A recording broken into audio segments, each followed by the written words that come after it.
Mic checks echo, I'm the sound of the brawl. Canvas creaks, flesh slaps, bodies rise and fall.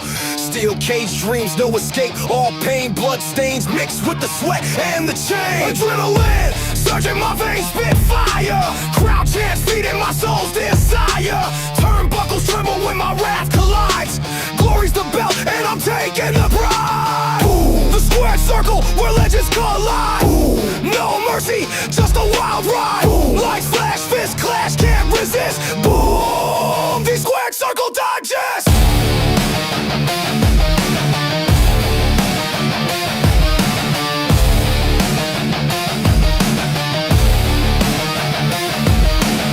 Pyros ignite, shadows dance in the glow.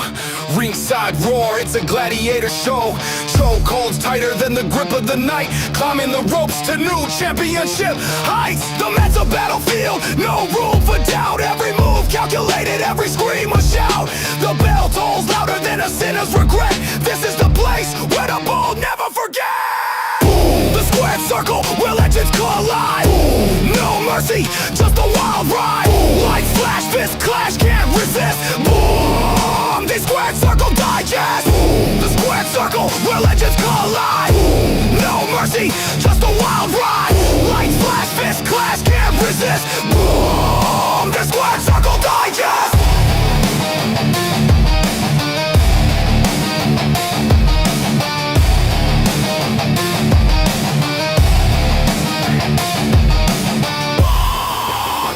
Circle Digest!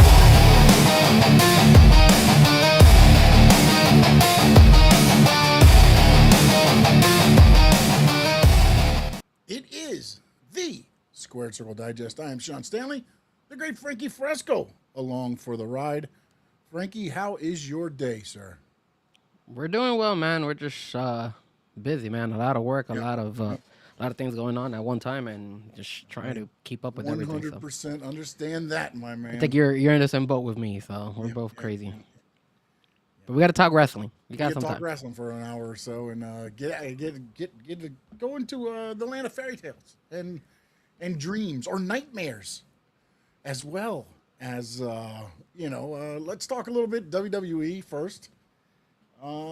Your thoughts, I guess. I mean, I don't want to get into like specific shows and all that, but your thought on. Oh, hold on a minute. Sorry, I was about to throw up a screen and you're not there. Well, your thought on the current WWE landscape. Let's just put it that way: the landscape of WWE. Well, it's kind of crazy right now that we're dealing with this situation where, you obviously the turn that happened on Monday, which was obviously we knew CM Punk was gonna come in because they were in Chicago, but one, I like that they did what they did with Cody. Like they basically just they injured Cody to the point where he can't wrestle, and then you need somebody to replace him. It wasn't like the biggest kept secret in the world. We all knew that, hey, who else can come in and replace him? Obviously, that's none other than CM Punk. You're in Chicago. Even the fans were yelling and screaming and saying, hey, CM Punk, CM Punk. So that was like the biggest what do you call it? I guess like no secret. Like we all knew this was going to happen. And we all knew it was going to be him, but... Watch the Titanic movie. Just bring on the water. We know what happened. Yeah, it's like we already knew it was going to be him. So it wasn't the biggest kept secret. I like that they did that. I like that they injured Cody, and then they allowed CM Punk to come in. My question, my issue here is like, man, the disrespect. Like, I wonder what they're going to do here because, I mean, Sammy, again, he just won the belt. He was complaining. Afterwards, I think I saw it on social media on WWE on their Twitter page. They were saying, "Hey, look, I busted my ass all this time, and then this guy who's been out for how long, and all of a sudden he gets a title shot. Like, what kind of BS is this?" F word, everything. Like it was a very passionate Sami Zayn. Oscar, how you doing, sir? Thank you for joining us. Yeah.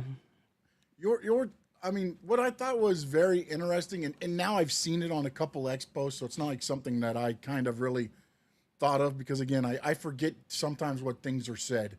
But the night after WrestleMania, he said, you never know when a championship opportunity will fall out of the sky, and I'll be ready. And we know it was July 6th was the championship opportunity falling out of the sky. And then one even went deeper than that. And again, I'm not saying that WWE is doing this and everything else, but it was interesting because if you look at the arc of the CM Punk character, he's becoming what he said the pipe bomb was. Which The guy is that goes away forever, comes back and wins a belt. He's not there in WWE every week and every day and there, and you go away and boom, you come back.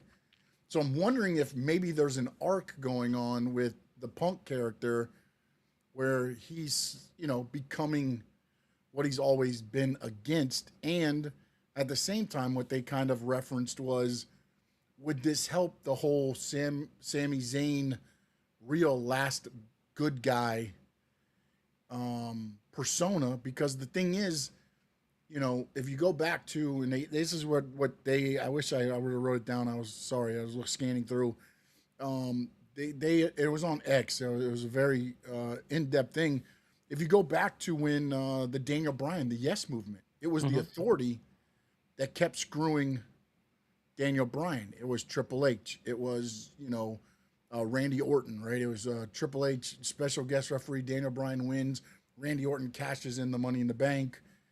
And then that started kind of the Yes Movement. I'm wondering if this turn of CM Punk, and again, I don't know that Sami Zayn will get to the Yes Movement hype train at all, but if it will help put a little bit of kerosene on Sami Zayn to where it helps him out, especially with the passionate, the plea that you saw 24 years, and I have it for 9 days.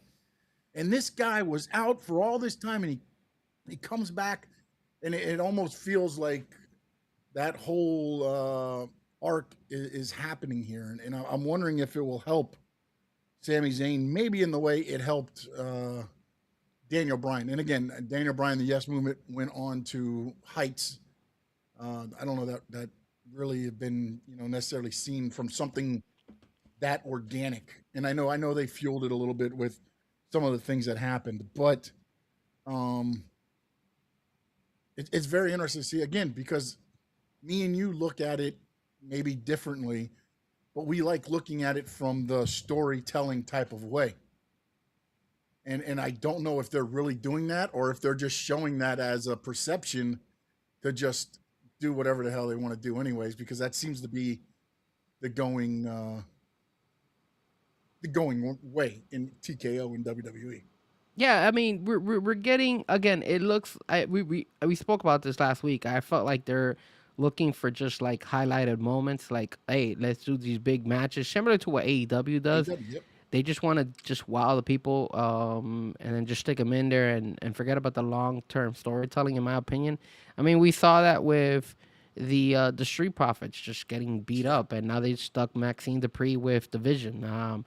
No background, no nothing behind that. They just, she decided to go. There was a little background. If you go back to one of the, but again, you have to go back to something that didn't happen necessarily on a Raw. It was an after that WWE recorded the Vision leaving the building. Maxine was in the vehicle with Austin Theory about a month ago. But they never mentioned anything else. She was just there. They could have done more if they were doing that. They could have shown her in the background a couple of times. They could have gone ahead and showed her running into Austin Theory or running into any of these guys. Anything to like kind of, again, the fact of building better the story in order for us to kind of put two and two together and be like, okay, cool, it makes sense now. And again, a lot of us are like, if they're showing that, did they show that on TV or did they show that on their I X? believe it was just a social media like they did, like, how they do the ones like exclusive on the WWE social media app. Yeah. It was like they're talking to, I think it was Logan Paul, but then they scanned at the end and you saw almost like they tried to do with Roman and Paul Heyman, where they scan and it's Heyman at the end and it goes out. Okay. They kind of did something like that. Adrian, what's up, my brother? Yeah, what's up, guys? And again, it's just frustrating because, like, again, not everybody's tuning into their social media. I'm not tuning into their stuff. I mean, sometimes I tune in, sometimes I don't, but I don't get it. At the end of the day, it's kind of wild. They're just getting the wild moment, and I mean, I do know that obviously Chicago loves CM Punk. Obviously, they wanted him. He's every time he shows up, he's ridiculous. And what better way to give a belt to CM Punk if it's not in his hometown? And then at the same time, again, I feel like Sammy did get screwed over, and Sammy, I don't know what they're gonna do. I mean, I feel like for SummerSlam, they should give Sammy another shot. I think I don't think he's gonna be the headliner, but I think they could run a three, like a three, Triple threat. a triple threat match between Sammy, Punk, and Cody. You could say Sammy would be like, "Hey, I want to enforce my rematch clause," and then Cody can say, "Hey, I got beat down and I never was able to go ahead and enforce my rematch clause, or I wasn't able to compete." So now you could put him in a fatal three way, and then just have them duke it all out at SummerSlam, and I think that would justify Sammy, because obviously they did him dirty, and then it would also justify the fans being able to see, Cody and technically CM Punk. And in a way, whoever loses that match, they don't necessarily have to take a pin. It could be Sammy taking the pin on that Yeah. one, and it No, doesn't yeah, hurt it's those Cody. And three. it I doesn't gotta hurt agree Cody, with and it you. doesn't hurt Punk in either way. But I think it's just and Oscar has a good point. It may be a fatal four way. You're right. They Yeah, they with could Gunther, definitely yeah. stick in Gunter in there as well. So it could be a fatal four way where you have all four of those guys. And what better way to have it than have it at SummerSlam? Yeah. I think a lot of Probably people. night one. That'll probably be the night one main event. Yeah, because that would live up. That would be a pretty good main event. You have a fatal four where you have four guys and they all got to duke it out, and one of them is going to become the champion. I think that elevates that main event that first night for them. And then obviously the second night, you would have to see what you're going to do with Roman, if Roman and Seth would get night two, or vice versa. You could either have Seth and Roman on night one, and then the fatal four way on night two. But I guess that's the route they want to go with. I think it's not a bad idea. I think they should go with the fatal four. Why not? Give it to us. Give us four guys out there and let it duke it out. Yeah, and it goes into the whole story of everything. It wraps everything up into one. So definitely a way to kind of wrap everything back up. Let's look at some of the other things. I noticed, they did the Maxine switch with the Street Profits, who again they just flounder an opportunity, but whatever it is, whatever. And now I gotta believe the next setup is what, Chad Gable and Otis to reconnect and go after Maxine and the Vision for the tag titles. Well, the issue here 'Cause is I know Gable's also like in the Intercontinental or the U.S. Which one is it? Intercontinental title, right? Intercontinental tournament that they're having, our number one contender. yeah. I mean, the issue here is, do you want to put them back together? I mean, I feel like Chad Gable is now kind of They shouldn't. They above. would ruin Chad Gable's momentum. Yeah, me. but I think I've always seen, Otis and Tajawa as like, villains. You feel me? I don't see them as like title contenders. That's the thing. That's why I don't know if that would be a route that WWE wants to go. I mean, granted, I saw obviously when Maxine left with all of them, and you see Otis and Tajawa like looking like saying, "What the hell happened here?" But do you really want to put them like? No, I don't. I just don't know what the end game is. You had 1 week where Gable comes out, apologizes, and everything, and Maxine's like, "No, we don't accept your apology." Then next week she's helping the Vision beat the Street Profits for the tag titles. So again, I just feel like it was planted there to where, Otis at the time was kind of torn, but then, she said, no, we're not taking it, and she took it, and then that whole thing happened there. And again, I mean, to do all that in the Street Profits tag title reign for that, like, God. man. Again, another team. Sammy got screwed, and now the Street Profits got screwed because their title run lasted how long? It was nothing. Yeah. So it's again, maybe they're running back. Maybe this is a way for the Street Profits to be in SummerSlam and maybe get a title shot in there as well again, and maybe that's what they wanted to do. But again, it's just it's like they're changing titles right now, and they're trying to figure out who. Because I think what happened here too is that I think if you got to put the Street Profits and then you got to put Braun Breaker and Austin Theory, who does the crowd who gets wowed with which one of them? And I'm sorry, I like the Street Profits, It's Braun Breaker. but it's Braun Breaker. That's the main guy, It's not not even Austin Austin Theory. Theory. It's Breaker. It's That's Braun Breaker. So they want Braun Breaker in there. So since Braun Breaker's in there, now granted, if I think Logan Paul was still in, I think they would not have taken the belts from him. I would hope not. I think they wouldn't. But because Braun Breaker's in it, I think that's who they wanted and that's who they want to showcase, and they know that he's a Especially potential after star. the feud ends with Seth. Breaker needed something to bounce back, and now he's back. Now he's got gold again, basically. Exactly. And, And the then whole Heyman part of this, I'm very interested to see how that plays out because he kind of keeps treating Theory like the stepchild. yeah. And so I they went that route. I mean, look, they're selling us little stories. I mean, you got the Vision now, obviously with the Street Profits and Paul Heyman and all that. Now you got all of a sudden Sammy, CM Punk, and Cody and Gunther and another. You have Seth and Roman Reigns. You have that little click between. I'm sorry, that story between Bailey and Liva Valkyria. That is another one that's going on. Obviously, Obafemi and Brock Lesnar is another one.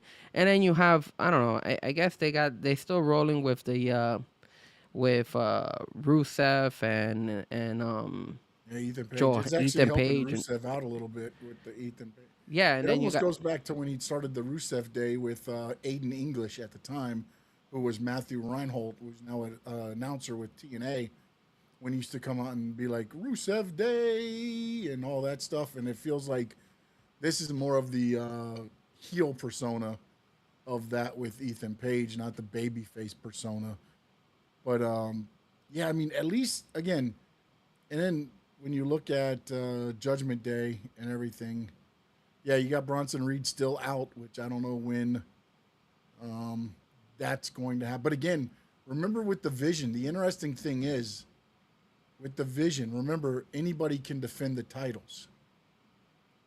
So I'm wondering, when Bronson Reed returns, if Austin Theory doesn't get beat down and beat out of whatever they're calling it now, the Vision, Paul Heyman's guys, whatever it's going to be, and then Bronson Reed becomes the other half of the tag team champions. yeah, that's a possibility. And then at the same time, you also got to realize that, you know,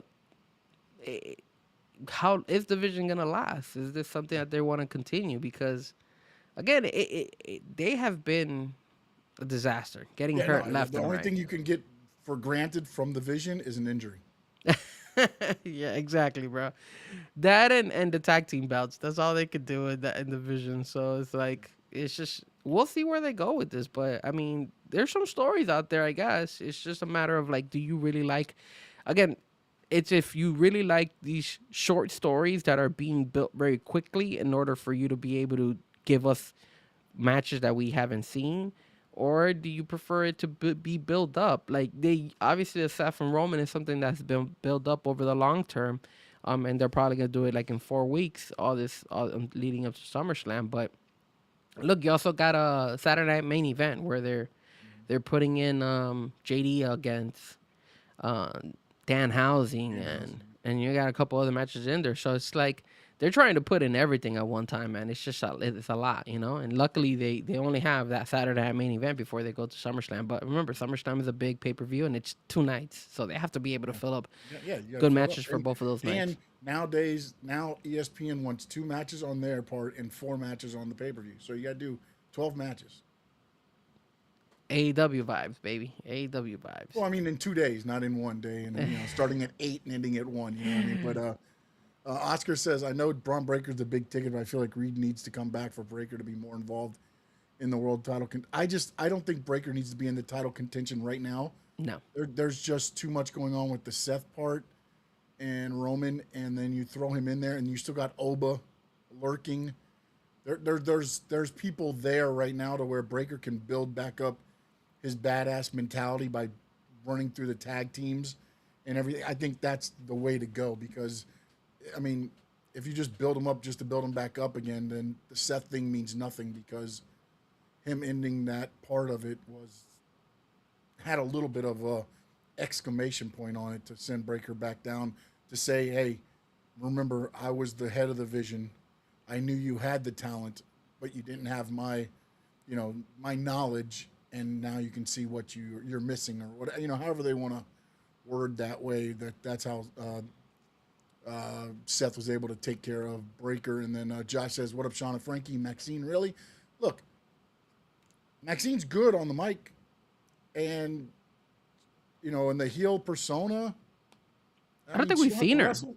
Have She we don't seen to her? wrestle. And then also, I think this might be a way, honestly, to get Logan Paul and Austin Theory away from Paul Heyman. Because now you don't see Paul Heyman at ringside, you see Maxine or whatever. I just think ultimately in the long term, I feel like this is a move to get rid of the whole, vision as we see it, and go back down to probably Reed and Breaker with Heyman, and then Logan Paul and Austin Theory doing some kind of click with Maxine, like all the pretty ones or something. I don't know what the hell they do, but I can see something like that happening. And I don't think, look, if she needs to get in the ring, she can. Is she going to put in 5-star matches? No. 2-star matches? Maybe. But it's what you got. But at least she can take bumps too, though. So she can get in there and get physical. She could. And help, Austin Theory win. She jumps on somebody's back, they flip her down, she rolls out of the ring, the ref wasn't watching. Kind of like what opposite of what they did with the Street Profits, where Maxine does the low blow, but now Austin Theory does it because of the interference from, Maxine, and she'll play a role. There's a role there that she can play as a valet, and it's more old school than what we see now with managers and things like that. It kind of going back to Sensational Sherry with Shawn Michaels, when Shawn Michaels first started. Before I think it might have been just as he was becoming the Heartbreak Kid back then. Sherry was his manager. I believe it was right after she finished with Randy Savage and Elizabeth. Then she moved on to Shawn Michaels. But she would always take bumps. She would get physical in the ring, and I think that's the route they're probably going to go with Maxine. Yeah, and I think her time with Alpha Academy has come to an end. Like she hasn't. I mean, she had her moments here and there, but we don't want to see her wrestle. Let's keep it real. I think it's a good start for her to be like kind of like like a Paul Heyman on the female side, and just carry that team. And like you said, give Paul Heyman his break. That way he could focus more on Brock Lesnar, and then she could handle it over there with Division. And Go from there. she gets to learn from Paul Heyman. She does because look, Paul Heyman that gave. is key, man, because now she's going to be out there with Paul Heyman. Paul Heyman's going to be like, look, what you should have done was this and things, and you're going to get, I think you're going to see a little bit of growth in Maxine with this. And also, man, I'm not going to lie to you. I feel like her as a heel, like the way she looked and was dressed, She looked way that better. felt more Maxine than what, being the poofy person, like, hey, yeah. Well, yeah, that's yeah, what we're gonna yeah, ask go you. team. When was the last time we saw Maxine as a heel? Like, I know she used to be part of that back in the day with the Maximum Male Models and stuff. But I mean, I Yeah, but she hated really that didn't crap. talk that much. I mean, No, she did she talk. She just wasn't. didn't do much else. Yeah. So, like for example, in this particular case, I guess this kind of Because helps she her. took over from Max Dupree, Yeah. So who it's became like, LA Knight out of nowhere. yeah. So I mean, in a way, I think this is a good thing for her. I think it's interesting to see where they're gonna go with that.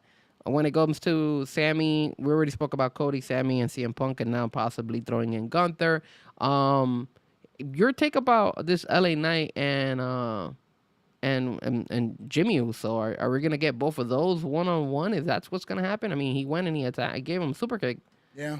I mean, I think it breaks up that whole Jimmy Uso, LA Knight respect thing in Yeah. a way now. Now that's over. I've felt that the angle has been Usos versus LA Knight and Solo Sikoa for some reason. I'm not sure how they're going to get it. That I haven't figured out, because Solo has helped LA Knight win. Beat one of the it was Jay one time, I think it was Jimmy the other, or vice versa maybe. Yeah. So that's been there. I don't know how they get to it though. Safdar, how you doing, sir? What's up, man? Just because I'm not sure how you get the LA Knight Solo Sikoa connection. You know, I mean, like I know he's shown up and he's helped, but it really hasn't been to help LA Knight. It's been to hurt the bloodline. You know what I'm saying? So how does it start correlating into being okay? Him and LA Knight are now able to team up. And again, maybe the first match, it's still LA Knight's watching over his back, waiting for the turn, and that's kind of the whole thing.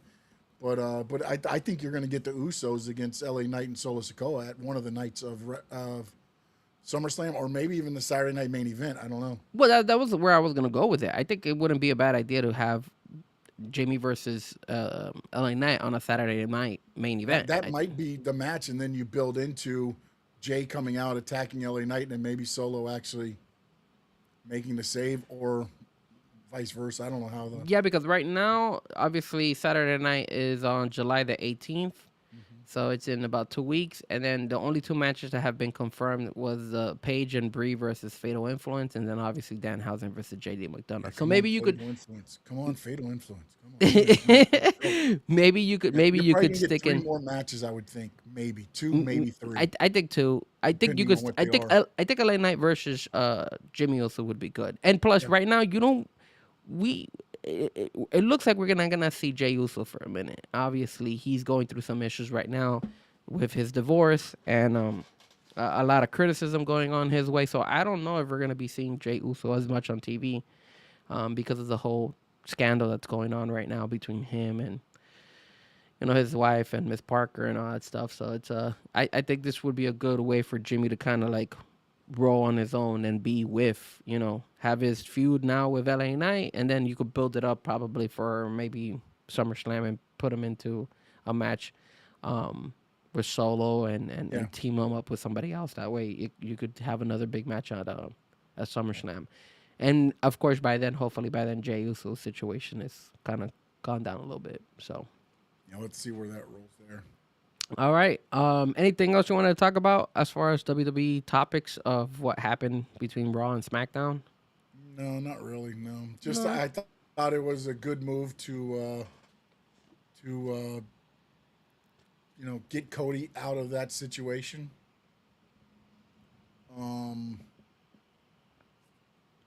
The way they handled it, I thought was but it's going to be interesting to see what they do with Cody from here, because I think more people were happy with what happened, that he got eliminated, than I don't know if it played out the way they wanted to, I guess is what I'm trying to say. Well, again, like I said, I think the route that they should go should be a Fatal 4 match between those 4 guys. Mm-hmm. Knowing WWE, I wouldn't be surprised if it's probably CM Punk versus Cody Rhodes. That could be the other option, because those are 2 big draws, and I don't think they fought before, right? If I'm not mistaken, they've fought before, but that would be a big match as well for SummerSlam. But I would love to include Gunther and Sammy because of all the drama that has been going on between all 4 of them. And now that CM Punk is back, even the drama with Gunther, like CM Punk has had drama with Gunther as well. So it's like it all correlates for them to have like a fatal 4-way for the belt. So yeah, I think in the way it's set up now, it will be. The only interesting thing I would have to wonder is if they're really honestly trying to build up Sammy to be in, to see if he could do a resemblance of like the Yes Movement. He can't take the pin. I don't think he wins that match if you were to put all 4 of them. I 100% agree with what your thought process is, but it's like if that is the way, unless they cheat him somehow, somehow he gets cheated and loses, then it goes along with the storyline. But if they just beat him clean, then I got to think what's next for Sammy. Yeah, it could be tricky for Sammy, because if you put him in that Fatal 4, let's say, and Sammy doesn't win, where does he go? Where does he go now? Because you just lost all 3 of them. Punk, Cody, and Gunther. So, and after the passionate promo he cut afterwards, kind of running down CM Punk and how CM Punk is now becoming what he was, discussing in the pipe bomb and everything else and everything he's been against, becoming that guy now. I'm interested to see the arc they actually like. Dude, does he go full heel, or does he just go, I'm here to make sure I'm the champion and I'm not a heel, I'm not a good guy. I'll be cheered in Chicago, I'll be booed in Georgia, Cody's hometown, or whatever, and it is what it is. Or does he go full fledged heel and just go scorch earth? I wonder also if he might do what Roman does, which is kind of like not be available every single week. More of like making more of an attraction now as Roman. You have Roman on one side and now you have CM Punk on the other. Every time CM Punk shows up, it's supposed to be a big attraction. Every time Roman shows up, it's a big attraction. I think they should go that route as well with CM Punk because maybe you'll get bigger pops and maybe people will be like, yeah, I really want to see SmackDown because of CM Punk now. So it is what it is. Next topic, bro. We got some juicy topic here. We got to talk about our boy Sheamus, man, and Oh, yeah. what is going on with WWE and Sheamus here. The rumors are going out. So I got this pulled up here. I'm gonna read it to you. So this comes from actual Fightful Select. It says Sheamus is done with WWE, but is still under contract at this moment. AEW sources told us they had no idea that he would be departing WWE, and at least one AEW talent is expected to make a push to work with him in AEW and or CMLL, as well as other outside promotions. They're saying that right now, um, rumors are that Sheamus was asked to take a pay cut, Sean. Yeah, he got new And days. He got new days. and Sheamus said, "Screw you, sir." So, sir, what do you think about this whole Sheamus situation? And what do you think about? Well, two questions. What is gonna happen with Sheamus? Where is he going? What is his future? Where should he go? And then number two is his career with WWE. Was it a successful run? Was it a bad run? And did WWE do him dirty? WWE didn't do him dirty. TKO did him dirty, like they're doing everybody. The problem is you put 19 years in, you finally start getting paid well, and I get it. He's been injured and things like that, and now you want to come and you want to restructure because now you're not WWE anymore. You're TKO, and you got to make things. But I've already put my body on the line. I think it was a very successful run for Sheamus through the FCW, through the main roster. I mean, I think he was up there for 2 to 3 months, and he won the title, the first title there.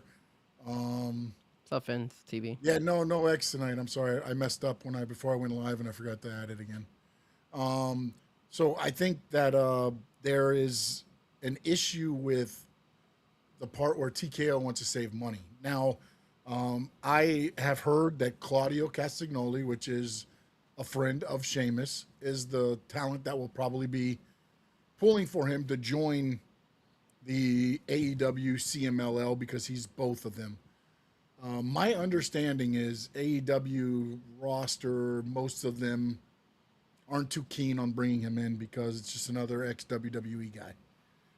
But he might be CMLL. That would be a good thing for him and Claudio to kind of rejoin, and then they can do their stuff because then, again, I don't think he should join AEW because he's not a Death Rider. I mean, he can't work the way those guys work.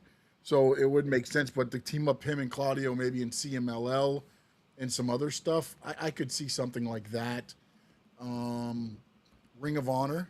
I mean, again, I'm saying if TK was to sign him, it might be more for Ring of Honor and CMLL, and maybe a shot every once in a while on AEW, if that. But I don't think, I don't see it happening. Him going to AEW.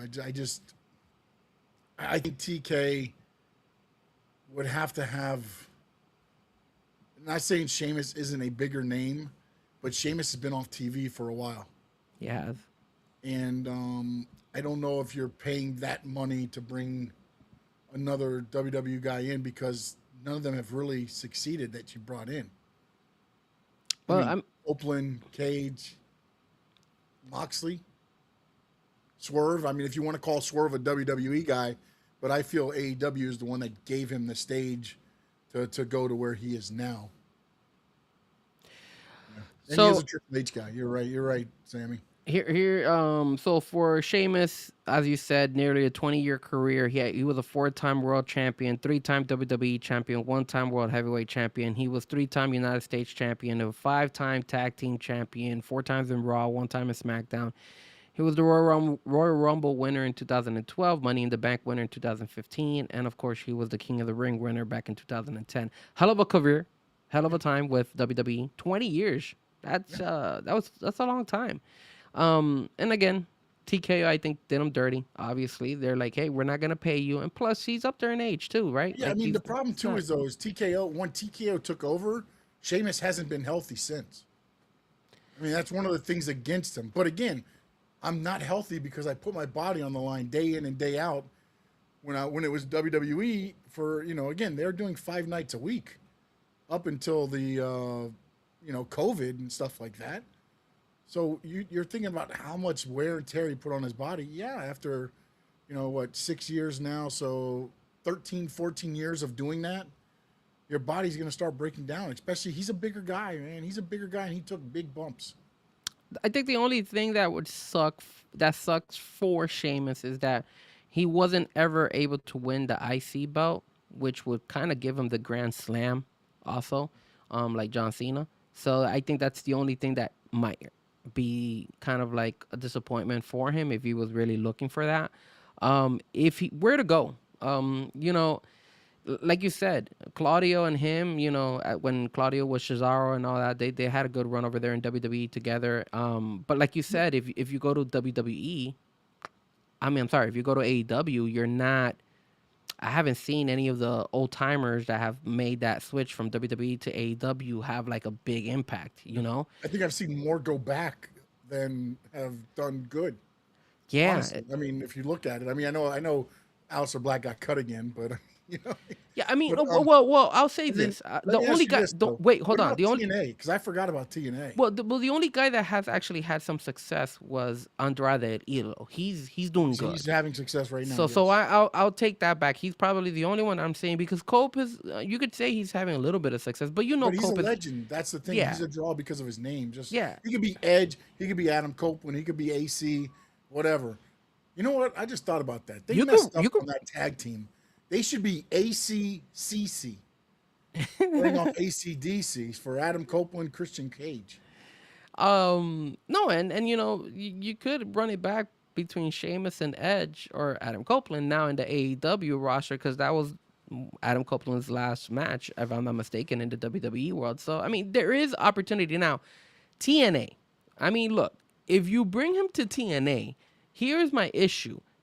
Do they have enough strong talent to give him quality opponents? That's where I Because anybody feel. that's strong is going to WWE. Yeah, that's the problem. I mean, they don't have like, Ortiz is gone. Santana. I'm sorry, Santana's gone. Santana's gone, and he was probably their big draw over there. I mean, I don't know if Moose is still there. I know he's always had lingering injuries, so that kind of hurts him over there.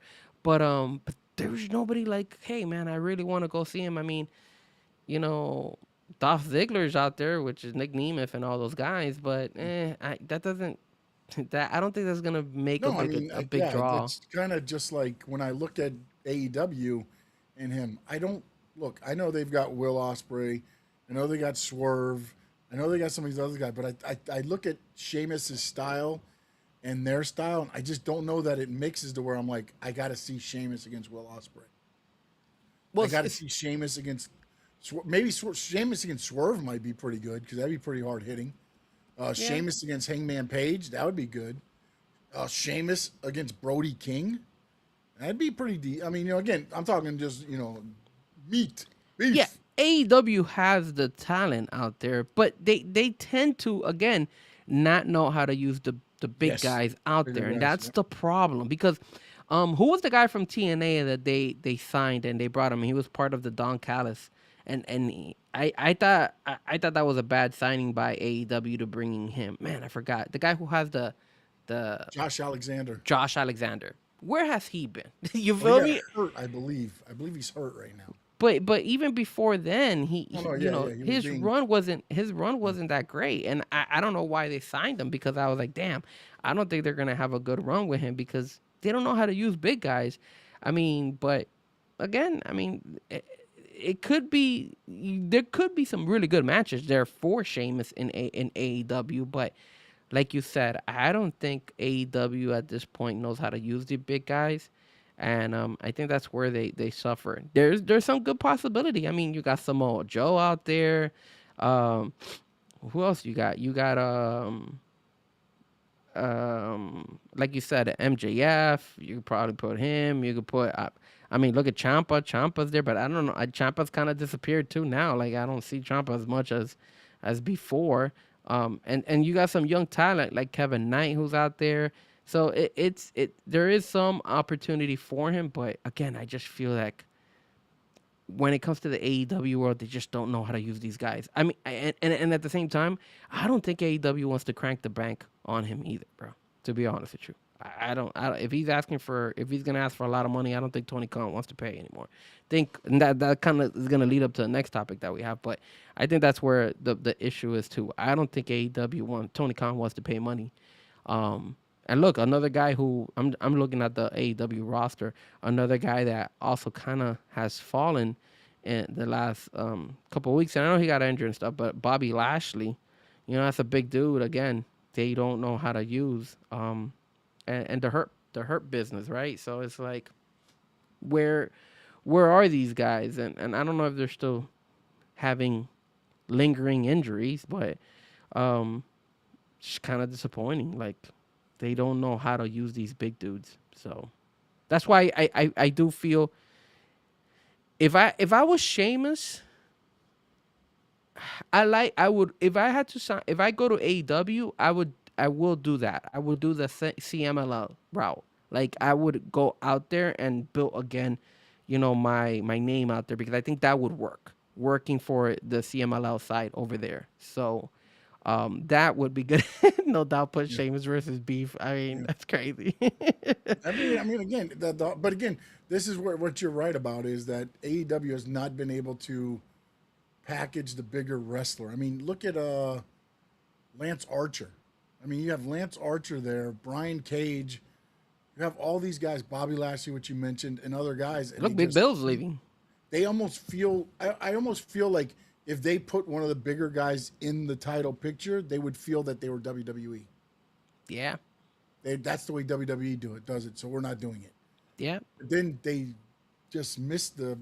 I mean, again, I remember the interview for Brian Cage just recently, and he said, really, the reason he went to AEW was because the time with family, like the travel and things like that. Like, AEW gave him the time to, you know, wrestle and be at home with his family, and that's something that, you know, WWE can't challenge, because they're going to use and abuse you, especially now that TKO's in control. Yeah, and with the amount of shows that they have to pull out as well, you know. I mean, look, I'm looking at their roster. Look, where is Keith Lee? Is he hurt? Yeah, again, he had an issue in WWE, which is why WWE had released him. I think it was like a heart issue, but then he was cleared, and then he came back for a while with AEW, and then he disappeared again. Yeah, I mean, My understanding is, I believe the last I heard on Fightful, and I may be wrong, so I'm not quoting here, but I believe they said he is cleared to wrestle, but they don't have anything for him. another guy that kind of like it has disappeared a little bit, and now that because they're having a situation with Jack Perry, is Luchasaurus. Where is Luchasaurus? You know, No, there's nothing for him to do if there's no Jungle Boy. there's no Jungle Boy, and the only big guy that I You got felt a like dinosaur running around. What are we gonna do? the only two guys Team that up I with Adam Copeland, Christian Cage, and the dinosaur. The only old guys. the only guys that I feel like big guys that they've had a little bit some type of success, in my opinion, that they brought has been Mark Davis. I think he's done a decent job, and then of course Brody King. That's it. Those are the two guys that I feel like they've done a pretty good job. But Yeah, before but those guys, I mean, Mark Davis came from New Japan, and Brody was an ROH guy when I think they bought that and they moved him up to their roster. So I mean, they're not really. I mean, I guess you can say more independent guys than WWE guys. I mean, look, even some guy that we really enjoyed and we wanted him and he was successful for a minute. He was dating Mercedes Moné. Mortos, where has that guy been? Like the Beast Mortos was a classic guy out there in AEW, and we don't even see him. Maybe he's in Ring of Honor. I don't Is he know. with Monet still or no? I don't think he's still. I think he Oh, broke that's up with probably why him. he's not at AEW anymore. I think that's That's probably why. why. That's what happens. That's what probably happens. that's probably why. Yeah. Running wild, brother. What's up, Chad? No doubt I saw you, Sammy. Thank you, guys. No Doubt says, why not have an actual heavyweight division and it be below the AEW belt?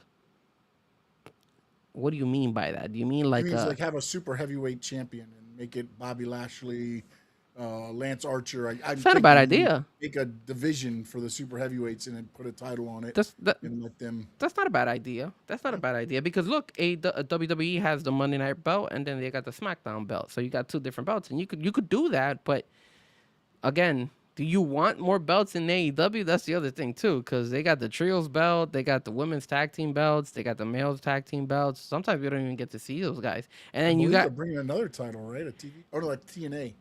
TNA's bringing the TV title. I'm sorry. and not only that, but then you a lot of these guys are always bringing the Ring of Honor belts. Like the Outrunners right now have the tag team belts for the Ring of Honor, and Leo Rush has the World TV Championship for Ring of Honor as well. So it's like, not to He's mention got a that nice belt. I want that one actually. He's got all blacked out now. Lee Moriarty also has a belt for Ring of Honor. So, I mean, look, they have some really good talent over there. I wish they would push Ring of Honor a little bit more, because if you start looking at who's holding the belts, it's pretty solid. You know, the Outrunners are good. I like them. I don't understand why some of the people that are on Ring of Honor are not on AEW TV. I mean, I know you got a lot. No, of but things remember on you used to AEW complain TV, about but- you used No, to I'm not saying complain. the titles. I'm saying the individuals, the talent. They should focus more on putting Ring of Honor and putting it more like bigger a brand on them. You had Like, the Outrunners at that one point that were like the next waiting to bust out, and they did nothing with them. yeah, they were like the next guys to go out against FTR. Like they were there, and now look. But that's why I said, like, I think they need to push Ring of Honor a little bit more and have Ring of Honor be successful. Like, put it on YouTube or do something with it where people can actually see, because Like I think they got it on their My AEW app now. yeah, nobody's downloading that crap. Like, nobody watches it. Like, I don't watch that crap. Like, Hey, come Dave on. Meltzer says it's a hit. All right. Just put it on YouTube. Let people watch it on YouTube. Look how good AAA has been doing in YouTube. Put it on YouTube and promote it that way, and I bet you people will tune into it, and then you'll get the most out of it. All right, next topic. Jack Perry. So there is some question. There is some questions about Jack Perry and the situation that's happening, and kind of goes what we were saying with Luchasaurus, is that Jack Perry, I mean, his contract is up, and he is not getting a big contract from Tony Khan. And word on the street is that Tony Khan is now making it a priority not to overpay for wrestling talent anymore. He wants to go, he says that because of the fact that WWE, with the whole TKO situation, a lot of people who are running now to TKO don't want to go there either, because there's a lot of issues over there too, right? You're not going to get, a lot of people are not happy. Stability. You're not guaranteed stability. Over Exactly. And again, when you start looking at TKO and a lot of their contracts, sometimes they like to backtrack on what they offer. They'll go ahead and be like, okay, we're going to push it to the side. Okay, now you're released and stuff like that. So it feels like, they don't care about you as much over there. So then now Tony Khan, which obviously we were talking about Sheamus and stuff like that, he doesn't have to overpay for these guys. He kind of has to be like, hey, I'm going to pick and choose who I want. And I don't have to spend a whole bunch of money for them. So I heard dollar figures. Now, I might be wrong here, but apparently Jack Perry was offered $800,000. I don't know if that's true. I don't know how much. I don't know if that's the correct amount, but that was a rumor that I heard. Which, in my opinion, $800,000 is not bad for the year. I mean, I don't know. Especially now, because all they're doing is pay-per-views and dynamites. Yes. I mean, Well, it's not like they're doing live shows. I mean, every once in a while they might have a collision or two, but so you're wrestling twice a night. So maybe you'll do 104, sprinkle in 12, maybe 120 appearances for $800,000. That's if you're booked on everything. I just think I think the problem got to where is, and this is where I said you can't have the nuts run the asylum in AEW, where now now Tony's got to tighten up, and what did I say would happen once you try to tighten up? It's going to be like, oh, here we go. It's going to feel like you're doing something wrong to them, when in actuality it's a business. It's a business shift, because now the way WWE is doing now, TK doesn't have to pay top dollar anymore to keep people. He doesn't. Before he did, because you're coming into a company with unknowns. So if you want a Chris Jericho, you want a this, you're going to pay for them. But the fact that, I mean, and Sammy's right. He can still get independent bookings even with AEW. So now you're getting 800,000 from them. And then AEW, again, you have to run it through AEW, but I haven't seen them really deny a lot of people unless they switch somebody to a collision that wasn't booked and things like that, as far as that goes. So then you're still making that money.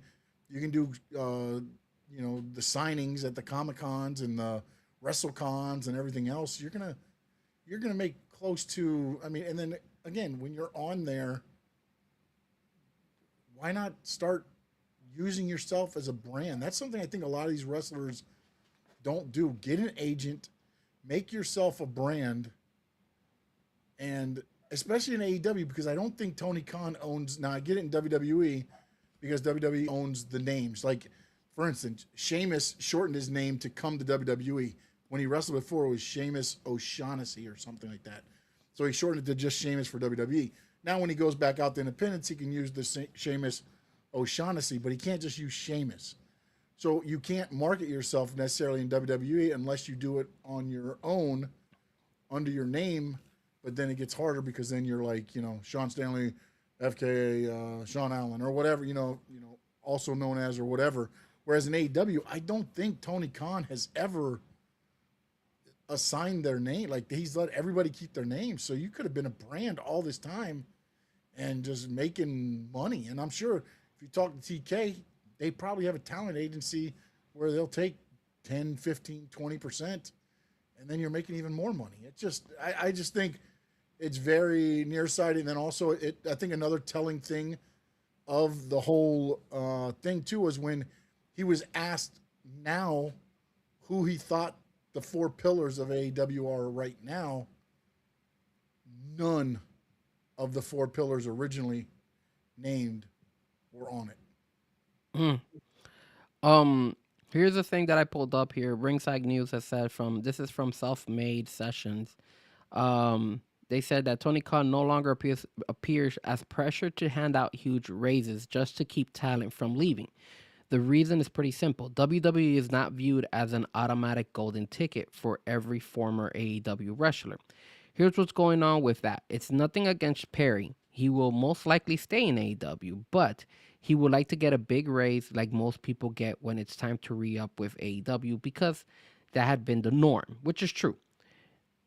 What they also say is, I've talked to people about this, and the belief is that because of the situation in WWE right now, where a lot of the deals are very volatile, where a lot of the deals are not honored, where there's not a lot of space, where a lot of the ex-AEW guys go over there and struggle, there is less of an incentive for Tony Khan to overpay people to stay in his company, especially if they're not significant impact players.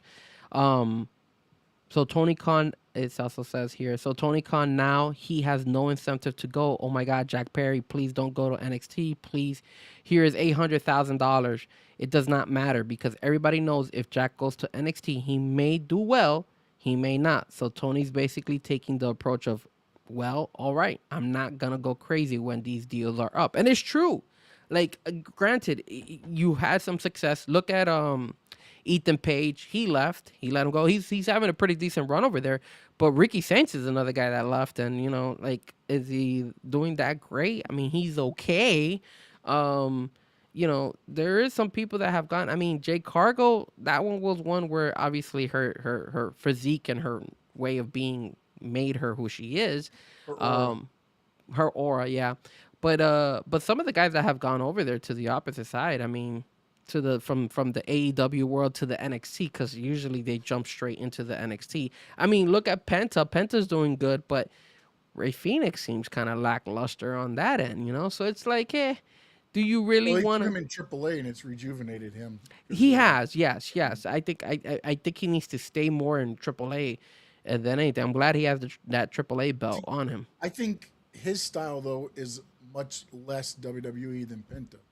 Penta's a high flyer, but he still can go. Whereas Ray Phoenix is a lot of he's just bouncing everywhere, and I don't know that goes well with the WWE, what they call matches. Plus, I really think Penta has gone over with the fans. You know, his mask, his face, you know, how he colors it and stuff like that.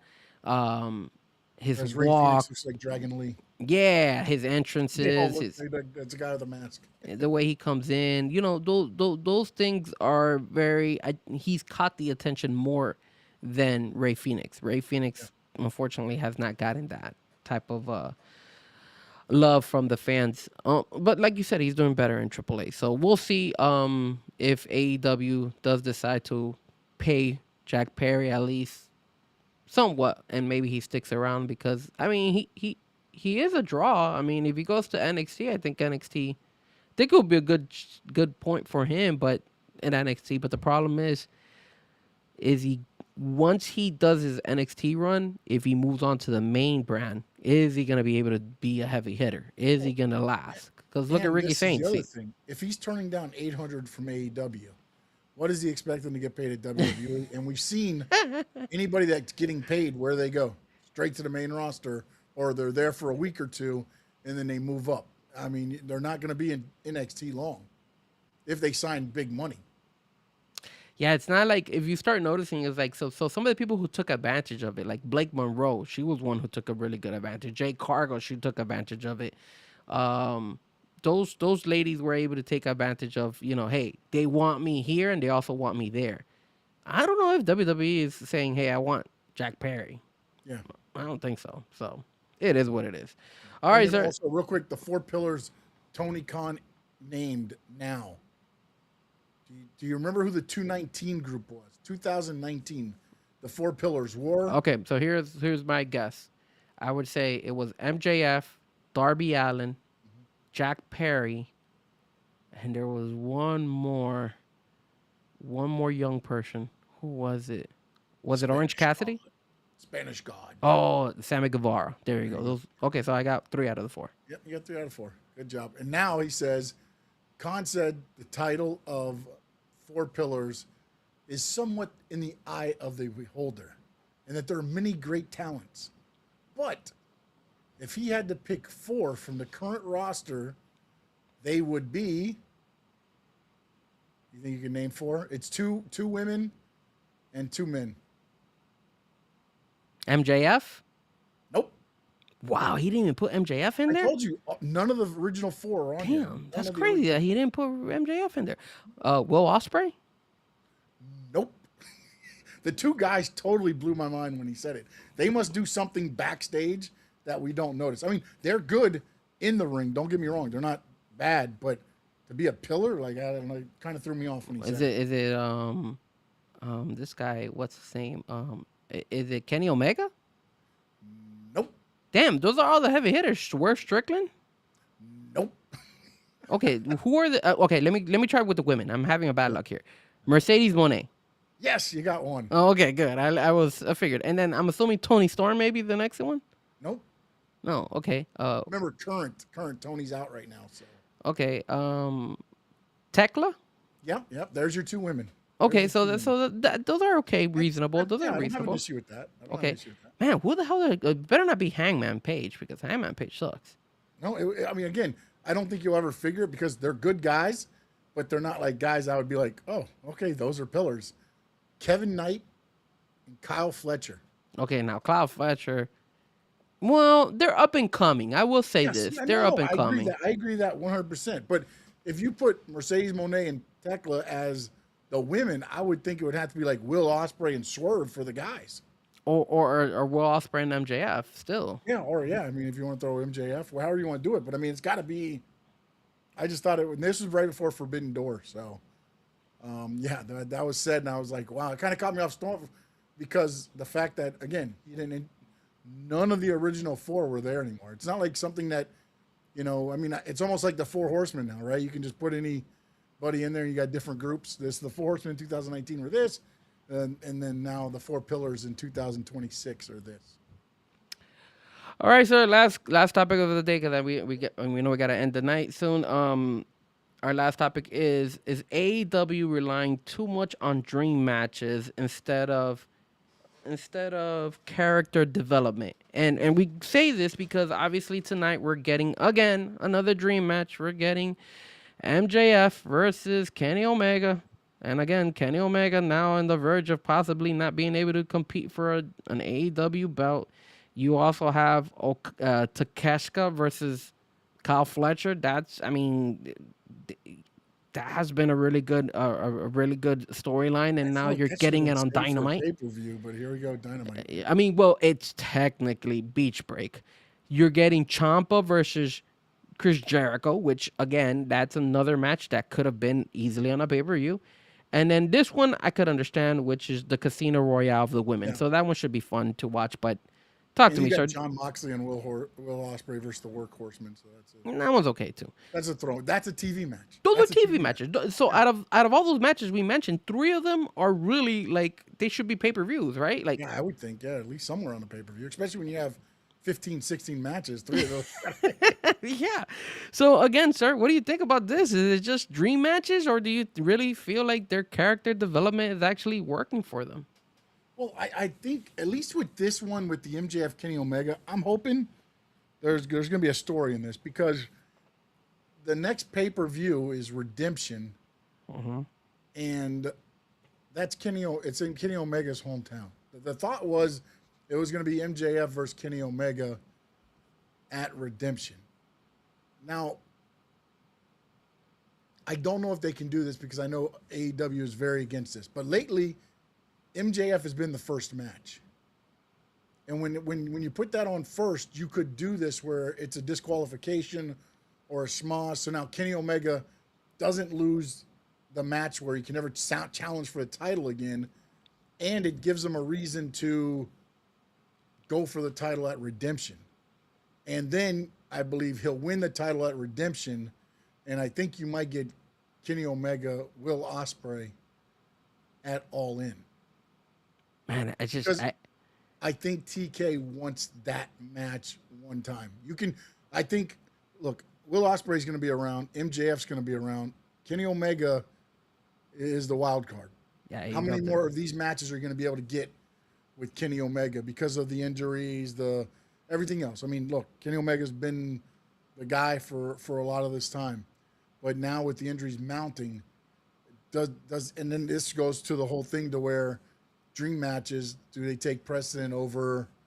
But again, you can at least put these into a storyline to follow to get to the dream match, which I believe Will Ospreay will win at All In, and then you could run back MJF, Will Ospreay afterwards. Here's for me. I think they should do this. I think they should do this because I felt like they cheated on just giving us this on a random ass Wednesday night and then just drop the ball and be like, he got pinned clean. I say Briscoe comes in, costs MJF the match, right? And then all of a sudden, you have MJF complaining to Tony Khan saying, hey, I got cheated because Briscoe's in. Briscoe helped Kenny Omega, so then let's run it. And then you do kind of like a 3-way match for Redemption where it would be Kenny Omega, MJF, and Briscoe, Mark Briscoe on there. That way they could all have a chance at the title. And then the winner from that will eventually go to All In and defend it against Will Ospreay. I think that would make more sense because I feel like they did Briscoe really wrong. I mean, that makes sense in the fact that MJF won't get pinned twice because Mark Briscoe will eat the pin at Redemption. Correct. I mean, that if they do it that way, they don't want to do a disqualification or whatever, and there has to be a winner, then I like your plan. That's a good plan. But you want to know something? That would be something that maybe WWE would do. You feel me? Like, I don't see AEW doing this, like where they would have Briscoe come in and then they stick in Briscoe for like a fatal, like a three-way match at Redemption, because at the end of the day, I feel like AEW doesn't like AEW likes to have either single matches or like six guys against six guys or six girls against six girls. It's either go big or go home. It's like you're gonna get one singles match or you're gonna get like 1,000 people fighting against 1,000 people. That's just how AEW works. I never see them kind Now, of there's like been talk too of Hangman Page coming back, and he can never challenge for the title again. But his name's been thrown around a lot lately, so maybe he comes back and costs MJF. but can he can he not go after the belt while MJF is No, he the did the whole champion? thing like Cody. He can't Oh never my challenge for it God! again. Why do they keep Same doing as what they're this? doing with Kenny Omega. This is If he terrible. loses, he can never challenge for a title again. That's just, I don't understand why you eliminate your top stars like that. Like, I mean, like the first time I heard it with Cody, I was like, it's different. We'll see. And then it ended up hurting him in the long run because Cody would have been the guy. I don't know that it would have been the run like what he's getting with WWE, but if he's chasing and losing and whatever, he becomes that guy. He's your Dusty Rhodes basically in the NWA, chasing Flair, or an MJF could be the Flair, whatever you want to do. You kind of had it, and then you just eliminated it like 2 months into existence. I mean, I think it was a second or third pay-per-view. It was the match, and then MJF turned heel and cost him the title forever. Yeah, yeah. And then you They only had a feud for a month and a half, and then that was forgotten. yeah. And then to answer the question that we have, is it more dream matches than actual character development? I mean, I feel like they've done a little bit better of a job with their their storylines and the character development, but I still feel like sometimes they just go out of the wild and be like, let's just stick these two guys to duke it out. Like, Yeah, look but at see, that's what Ciampa and works for them Jericho. and their people and No, but their it doesn't. viewers, though. But it doesn't work. But It doesn't work because like that on a they're freaking about the Dynamite. TK crazies, man. They're not about the casuals. No, They're but man, about the TK you gotta be crazies. you gotta gain more fans. Yes, That's you do, but they're not worried about that. Tony Khan is not worried about that. no, I know it's frustrating because he has the Although potential. the last AEW Dynamite they went up to 635. That's the highest they've been in a Oh while. my God. And it was against World Cup, who did 20 something million. So, I mean, it wasn't a terrible thing. But again, to me, when you're putting heavyweight title matches on, and you're only getting 635, That's bad. or are we really doing something? I feel like, No. I don't know. That's my problem with the whole thing. And I feel like they've gotten better, but I Yeah. don't feel like anybody gives them the benefit of the doubt because they've tried it, they didn't like it, and they're not going to try it again.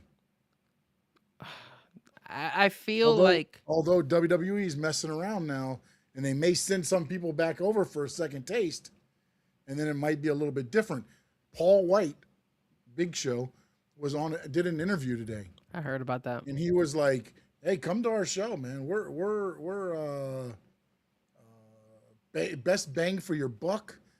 You'll get." I mean, they were pointing out that, hey, we're not going to break the bank for you. I mean, they're still high tickets, but they're not what TKO and WWE is, and that's become a hitting home point for them, and I think they can use it to their advantage because TKO is not going to change, because WWE is their moneymaker to keep them in the green because they lose money everywhere else. Yeah, and that's a good point. I think AEW should use that strategic saying, hey, we're cheaper, bro. Keep coming to our shows. Keep coming. We're cheap and you're gonna enjoy a good wrestling product. So it makes sense for him to go ahead and promote it. You need to have the other guys out there promote it as well. Just tweet it. Just do whatever you can. This is your way of winning over some fans. You're gonna go ahead, especially with All In and all that stuff. You gotta be able to sell this to the fans. Say, hey, look, this is our WrestleMania and it's affordable, you know. But again, it's just I don't know if AEW cares, or I don't think Tony Khan cares. That's my frustration. You know what's going to be interesting to me, and this is where I'll know if TK is really a smart businessman. If next year WrestleMania rolls around and Tony Khan doesn't do a 2-day event somewhere in the U.S. and book it like Comic-Con, have matches at a fan fest, Saturday and Sunday they'll have matches. Do like little Kevin Knight versus whatever Speedball or something like that on the at the thing, and go against WWE because remember WWE will be starting at 2 o'clock. They're in Saudi, 1 o'clock I believe. So WrestleMania is going to be starting at 1 o'clock in the afternoon. So if you did a fan fest at that time in the U.S. and and you almost make it Forbidden Door-esque because a lot of these things that couldn't normally go to the WrestleMania city will need a venue to go to. Yeah. So Tony Khan hosts it and says, okay, GCW, you're going to get from 1 to 3 to do your card. Whatever, you'll get from this time to this time. And you have some of the indies showcase, and then at night, we'll do an AEW card. On Saturday, you could do a Collision live from there. But just run the Fan Fest and everything else through the time that WrestleMania would be running in the U.S., I think you'll build some people because I think WWE is messed up by trying to send all 4 of theirs. They went to the highest bidder. I understand that. But all 4 of the Crown Jewel events like WrestleMania, Royal Rumble, all of them seem to be for sale to go international. Here's the other thing too. I like your idea. I think Tony Khan should be listening to you. The only thing is that you can't run all in because usually that's their WrestleMania.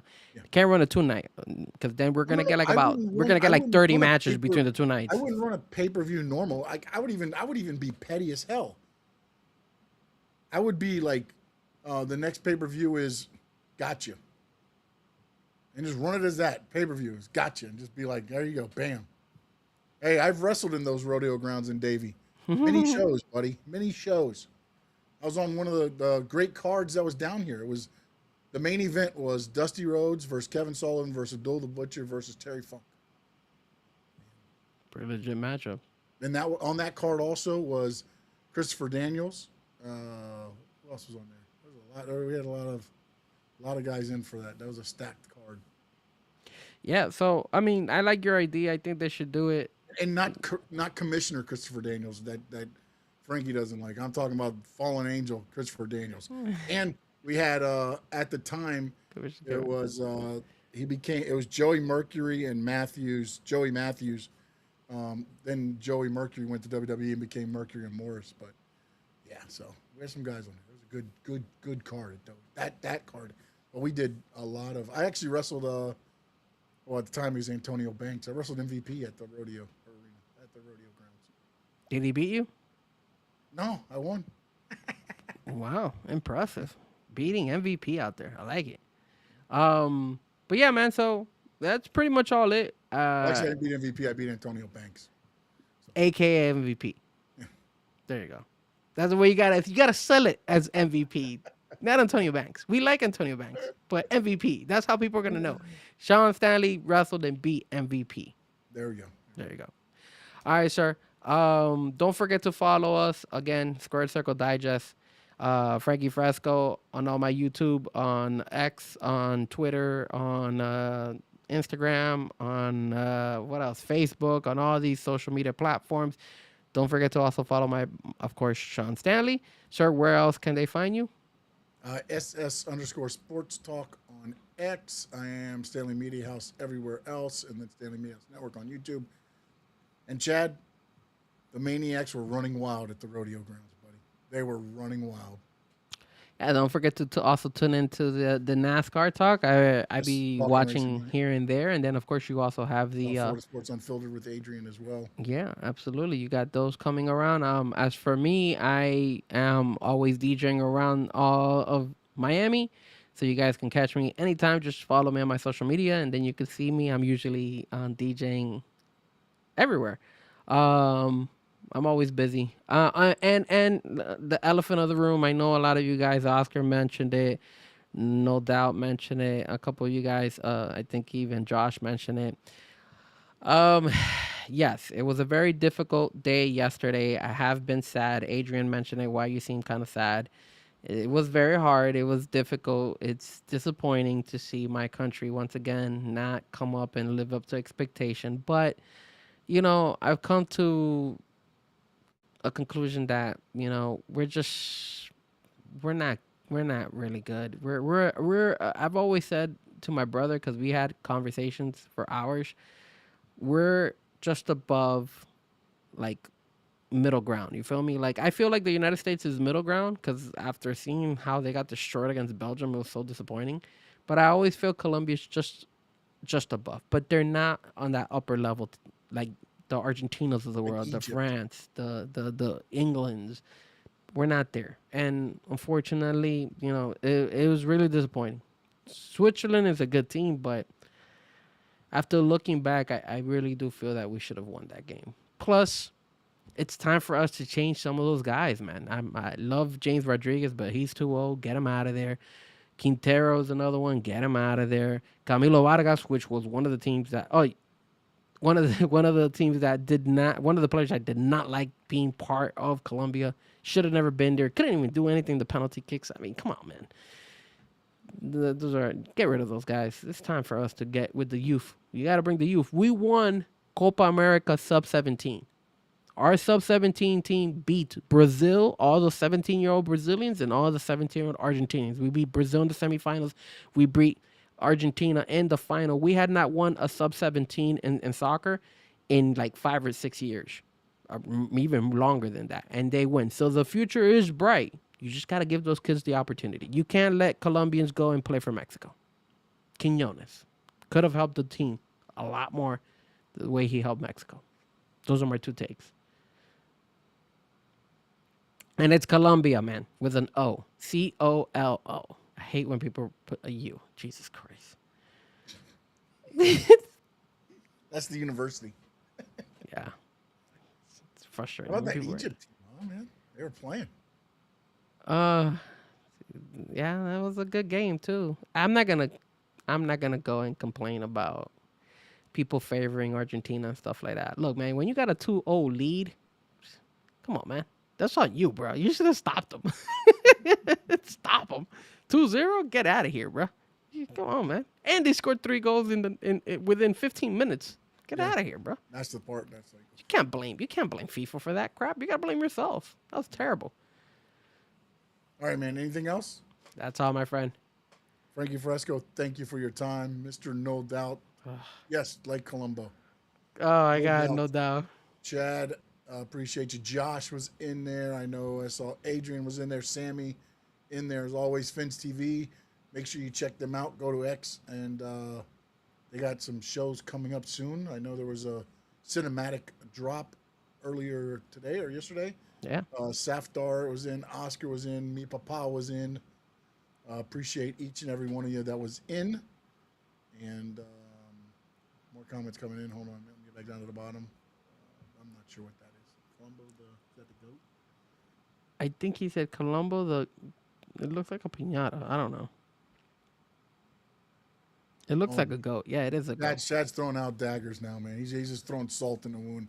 So, on behalf of the maniacs around the world, and for the sad state of the Colombian and USA soccer fans, in the words of the great Gordon Solie, so long from the Sunshine State. That's why I